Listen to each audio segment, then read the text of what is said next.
राम मंदिर तो बन गया जनाब। अब उत्तर प्रदेश में बीजेपी का धर्म का कौन सा मुद्दा सामने होगा? जाहिर है कि आप सभी जानते हैं कि अब मथुरा में कृष्ण जन्म स्थल को लेकर के मुद्दा सामने आने लगा है। लेकिन ऐसी क्या बात हो गई जिसे बीजेपी कुछ ही दिनों में साधने लगी थी और अपनी तरफ से निशाना भी बिठा दिया है? आखिरकार ऐसा क्या किया है योगी सरकार ने? आइए आपको बता देते हैं। उत्तर प्रदेश की योगी सरकार ने शुक्रवार को मथुरा वृंदावन में कृष्ण जन्मस्थल को लेकर बड़ा फैसला कर दिया। सरकार ने जन्मस्थल के 10 वर्ग किलोमीटर के दायरे को तीर्थ स्थल घोषित कर दिया। आपको याद दिला दें कि इसी तीर्थ स्थल की कई बार तस्वीरें अखिलेश यादव की भी सामने आई हैं। अखिलेश यादव अक्सर बांके बिहारी के दर्शन करने चले जाते हैं। यूं ही नहीं, मैं बन जाता हूं।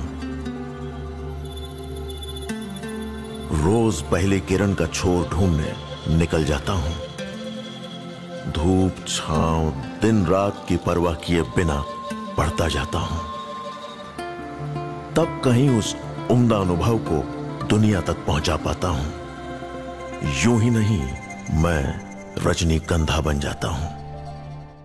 और वो तस्वीरें भी वायरल हो जाती हैं। लेकिन योगी जी पीछे कहां रहने वाले थे? उन्होंने तो कृष्ण भगवान के नाम आसपास की जमीन ही कर दी। लेकिन क्या वाकई में ये चुनावी माहौल में असर दिखाएगी? सवाल इस बात का है। पिछले महीने यूपी सीएम योगी आदित्यनाथ ने मथुरा में ही जन्माष्टमी भी बनाई थी, जिसके बाद तीर्थस्थल घोषित किए जाने का यह फैसला काफी महत्वपूर्ण था। तो चुनाव भी सामने है जनाब, देरी क्यों करनी थी? जनता के लिए ऑक्सीजन की देरी हो सकती है, लेकिन कृष्ण जन्म स्थान पर पहुंचकर ऐलान करने के बाद योगी जी ने कतई देरी नहीं की। उन्होंने जल्द से जल्द ये काम कर दिखाया है।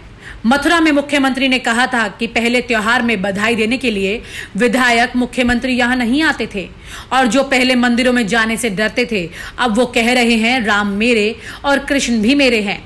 जाहिर है कि योगी आदित्यनाथ यहां पर सीधे सीधे अखिलेश यादव पर निशाना साध रहे हैं।